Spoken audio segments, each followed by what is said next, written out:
ঈদের ফিরতি যাত্রায় বাড়তি ভাড়া, দুজনের দণ্ড। এদিকে দেশের মানুষ এখন শুধু ভোট দিতে চায়, বললেন ফজলুর রহমান। জানাবো 10 মাসের শূন্য অর্জন, সমাধান দ্রুত নির্বাচন। এবং সর্বশেষ জানাবো ত্রাণের আশায় গিয়ে প্রাণ গেল আরও 40 ফিলিস্তিনির। শুনছিলেন সংবাদ শিরোনাম, এবারে বিস্তারিত। ঈদের ফিরতি যাত্রায় বাড়তি ভাড়া, দুজনের দণ্ড। কুড়িগ্রামের উলিপুরে যাত্রীদের কাছ থেকে অতিরিক্ত ভাড়া আদায়ের অভিযোগে 2 বাস কাউন্টার মালিককে অর্থদণ্ড দিয়েছে ভ্রাম্যমাণ আদালত। অভিযানে বাসের ভাড়া আদায়, কাউন্টারে ভাড়ার তালিকা না টানানোর জন্য তৃষা পরিবহনের মালিককে নগদ 5,000 টাকা ও মৌসুমী এন্টারপ্রাইজ 2 পরিবহনের মালিককে 5,000 টাকা সহ মোট 10,000 টাকা জরিমানা করা হয়। এ ব্যাপারে ভ্রাম্যমাণ আদালতের নির্বাহী ম্যাজিস্ট্রেট নয়ন কুমার সাহা সাংবাদিকদের বলেন, কয়েকটি কাউন্টারে আমরা সেনাবাহিনী সহ অভিযান পরিচালনা করেছি। যেসব কাউন্টারে অনিয়ম হয়েছে সেখানে মোবাইল কোর্ট আইন অনুযায়ী অর্থদণ্ড করা হয়। 10 মাসে শূন্য অর্জন, সমাধান দ্রুত নির্বাচন। প্রধান উপদেষ্টা ডক্টর মোহাম্মদ ইউনূসের একটি আলোচিত তত্ত্ব হলো 3-0 তত্ত্ব। তার নেতৃত্বে অন্তর্বর্তী সরকার যেন ব্যর্থতার দিকে দিয়ে সেই শূন্য তত্ত্বের বাস্তবায়ন ঘটিয়েছে। 10 মাস শূন্য সংস্কার, শূন্য বিচার এবং শূন্য নিরপেক্ষতা দেখিয়ে অন্তর্বর্তী সরকার সম্পূর্ণ একটি ব্যর্থ সরকার হিসেবে নিজেদের প্রমাণ করতে পেরেছে। এটাই যেন সরকারের একমাত্র সাফল্য। অবশ্য এই 10 মাসে প্রধান উপদেষ্টা এবং তার উপদেষ্টা মণ্ডলীর ভাগ্যের ব্যাপক পরিবর্তন ঘটেছে। ডক্টর মোহাম্মদ ইউনূসের 600 কোটিরও বেশি টাকার আয়কর মওকুফ হয়েছে। ম্যাজিক গতিতে তার সব মামলা প্রত্যাহার করা হয়েছে। গ্রামীণ ব্যাংকে সরকারি শেয়ার কমেছে। ডক্টর ইউনূসের স্বার্থ সংশ্লিষ্ট প্রতিষ্ঠান পেয়েছে বিশ্ববিদ্যালয়। রিক্রুটিং এজেন্সির লাইসেন্স। 10 মাসে একজন সরকার প্রধান ব্যক্তিগতভাবে যেভাবে লাভবান হয়েছে তা এক বিরল রেকর্ড। কারণে অকারণে তিনি বিদেশে সফর করেছেন। 10 মাসে 11 বার বিদেশ সফরের রেকর্ড গড়েছেন প্রধান উপদেষ্টা। কিন্তু বাংলাদেশের দরজা বিশ্বে প্রতিনিয়ত বন্ধ হয়ে যাচ্ছে। ভিয়েতনাম ভিসা দিচ্ছে না, ভিসা বন্ধ সৌদি আরবের, সংযুক্ত আরব আমিরাতের, থাইল্যান্ডের ভিসা এখন মিলছে না সহজে। ইউরোপের দরজা বন্ধ। প্রধান উপদেষ্টার পথ ধরে অন্যরাও যেন নিজেদের স্বার্থ উদ্ধারে ব্যস্ত। উপদেষ্টাদের ব্যক্তিগত কর্মকর্তাদের হাজার কোটি টাকার দুর্নীতি লুটপাটের কাহিনী নিয়ে দেশজুড়ে তোলপাড়, অথচ কারো বিরুদ্ধে আজ পর্যন্ত কোনো ব্যবস্থা নেওয়া হয়নি। বাংলাদেশ ব্যাংকের গভর্নর থেকে শুরু করে সরকারের বিভিন্ন গুরুত্বপূর্ণ ব্যক্তিদের বিরুদ্ধে উঠেছে দুর্নীতি, স্বজনপ্রীতি গুরুতর অভিযোগ। এসব অভিযোগ নিয়ে কোনো নিরপেক্ষ তদন্তের উদ্যোগ নেই সরকারের। নতুন বাংলাদেশে দুর্নীতি কমেনি, বরং নতুন আঙ্গিকে চলছে লুণ্ঠন। শেয়ারবাজার থেকে নিরীহ জনগণের 25,000 কোটি টাকা লোপাট হয়েছে। এসব তদন্ত নেই, বিচার নেই। অর্থ উপদেষ্টা যেন IMF এর বাংলাদেশ প্রতিনিধি। তার কাজ দেশের অর্থনীতি ঠিক করা নয়, IMF এর প্রেসক্রিপশন অনুযায়ী কাজ করা। উপদেষ্টাদের নানা বিতর্কিত কথাবার্তাও কাজ করবে মানুষ চরম বিরক্ত। জাতীয় ঐকমত্য কমিশনের একাধিক সদস্য দেশের নাগরিক নন। এসব বিদেশি নাগরিক জনগণের ভাগ্য বিধাতা হয়ে গেছেন। জাতীয় নিরাপত্তা উপদেষ্টার নাগরিকত্ব নিয়েও বিতর্ক আছে। অন্তর্বর্তী সরকারের পক্ষ থেকে বলা হয়েছে, এই সরকারের প্রধান লক্ষ্য 3টি।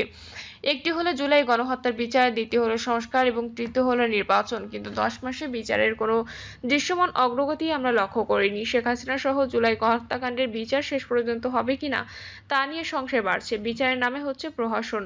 শত শত আসামি বানিয়ে মামলার গুরুত্ব হালকা করা হচ্ছে। মিথ্যা মামলায় হয়রানি করা হচ্ছে নিরীহ মানুষকে, অথচ আসল অপরাধীরা ধরাছোঁয়ার বাইরে। দেশজুড়ে মামলা বাণিজ্য চলছে বেসুমারভাবে। যে যার বিরুদ্ধে ইচ্ছা মামলা করছে। মামলার নামে চলছে ব্ল্যাকমেইলিং। অন্তর্বর্তী সরকারের দ্বিতীয় এজেন্ডা ছিল সংস্কার। সংস্কারও যেন এক প্রহসনের রূপ নিয়েছে।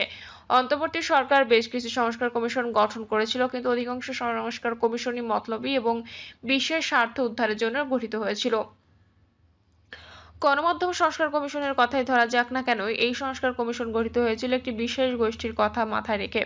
এই বিশেষ গোষ্ঠীকে পৃষ্ঠপোষকতা দেওয়ার জন্য, যার মধ্যে বাস্তবতা বিবর্জিত। এই গণমাধ্যম সংস্কার ইতোমধ্যে অগ্রহণযোগ্য ও অপ্রয়োজনীয় হিসেবে প্রমাণিত হয়েছে। তাহলে এই অর্থ ও সময় অপচয় হলো কার স্বার্থে?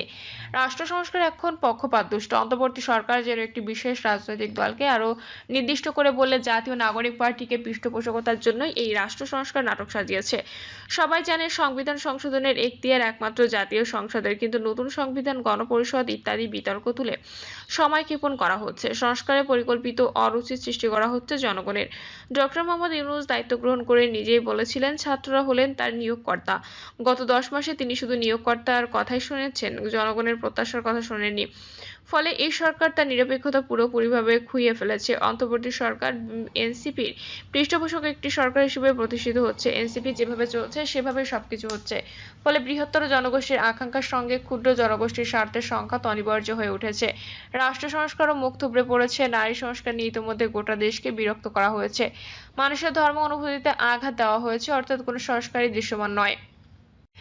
এসব সংস্কার দেশকে একটা জগাখিচুড়ি অবস্থার মধ্যে নিয়ে গেছে। সবকিছু দেখে শুনে মনে হচ্ছে সংস্কার সরকারের কালক্ষেপণ করা, নির্বাচন না করার একটি কৌশল।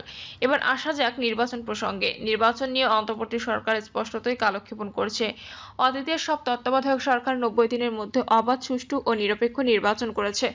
তারা এই সময়ের মধ্যে প্রয়োজনীয় সংস্কারও করেছে। তাহলে বর্তমান সরকারের এত সময় লাগবে কেন? এর কারণ এখন সুস্পষ্ট। বিশেষ একটি গোষ্ঠীকে সুবিধা দেওয়ার জন্য নির্বাচনকে বিলম্বিত করা হচ্ছে। প্রধান উপদেষ্টা নিজেই কথা রাখছেন না।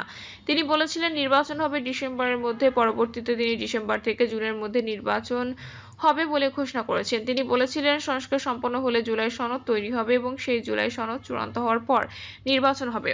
সেই পুরো প্রক্রিয়া করতে কোনোভাবেই 3 মাসের বেশি সময় লাগার কথা নয়, অথচ 10 মাস পেরিয়ে গেল। এনসিপি যেন দল গোছাতে পারে, তারা যেন নির্বাচনের মাঠে বিশেষ সুবিধা পায়, তা নিশ্চিত না হওয়া পর্যন্ত নির্বাচনের তারিখ নিয়ে এই নাটক চলতেই থাকবে। এটা এখন সবাই বুঝে ফেলেছেন। ফলে অন্তর্বর্তী সরকার তার নিরপেক্ষতা খুইয়েছে। একতরফাভাবে এপ্রিলে নির্বাচনের ঘোষণা সংকটকে আরও গভীর করেছে। শুধু এনসিপি এবং জামায়াত ছাড়া কেউই প্রধান উপদেষ্টার এই ঘোষণায় সন্তুষ্ট নয়। দেশের সিংহভাগ জনগোষ্ঠীকে অসন্তুষ্ট করে তিনি কি একপেশে একটি নির্বাচন করতে চান? 10 মাস দেশে চুরি, ডাকাতি ও ধর্ষণ বেড়েই চলেছে। আইনশৃঙ্খলা পরিস্থিতির ন্যূনতম উন্নতি হয়নি, বরং প্রতিদিন অবনতি ঘটছে। দেশের মানুষ নিরাপত্তাহীন। দায়িত্ব গ্রহণ করেই সরকারের পক্ষ থেকে বলা হয়েছিল ভারতের সঙ্গে দেশবিরোধী চুক্তি বাতিল করা হবে, কিন্তু 10 মাসে এ সরকার একটি চুক্তিও বাতিল করেনি। ভারত উল্টো বাংলাদেশের সঙ্গে একাধিক চুক্তি বাতিল করেছে। স্থলপথে ট্রান্সশিপমেন্ট বন্ধ করার নেতিবাচক প্রভাব ইতিমধ্যে অর্থনীতিতে দেখা যাচ্ছে। সরকার মূল্যবৃদ্ধি রোধে সম্পূর্ণ ব্যর্থতার পরিচয় দিয়েছে। সবকিছুর দাম বেড়েই চলেছে। নতুন বাজেট বাস্তবায়িত হলে দ্রব্যমূল্য আরও নিয়ন্ত্রণের বাইরে চলে যাবে। সরকার দেশের সুরক্ষা সার্বভৌমত্ব রক্ষা করতে সম্পূর্ণ ব্যর্থতার পরিচয় দিয়েছে। মিয়ানমার সীমান্ত দিয়ে নতুন করে 2.5 লাখ রোহিঙ্গা ঢুকেছে। ভারত প্রতিদিন পুশ-ইন করছে, অথচ সরকার নির্বিকার। প্রধান উপদেষ্টা বলেছিলেন ঈদের পর রোহিঙ্গারা ফিরে যাবে। তারা ফিরে যায়নি, বরং করিডোরের নামে নতুন সংকট তৈরি করেছে। রাখাইন রাজ্যে করিডোরের নানা নাম দিয়ে জনগণকে বিভ্রান্ত করার চেষ্টা চলছে প্রতিনিয়ত। মানবিক করিডোর, চ্যানেল কিংবা ত্রাণপথ যে নামেই ডাকা হোক না কেন, দেশের স্বার্থ বিরোধী। তবুও এ নিয়ে সরকার নানা কৌশল অব্যাহত রেখেছে। জনগণকে অন্ধকারে রেখে করা হচ্ছে সবকিছু। দেশের নতুন বিনিয়োগ বন্ধ, বাংলাদেশ শিল্প ধ্বংস, বহু কারখানা বন্ধ হয়ে গেছে নিরাপত্তার অভাবে। জ্বালানি সংকট, ব্যবসায়ীদের বিরুদ্ধে হয়রানিমূলক মিথ্যা হত্যা মামলা অর্থনীতিকে রীতিমতো অচল করে দিয়েছে।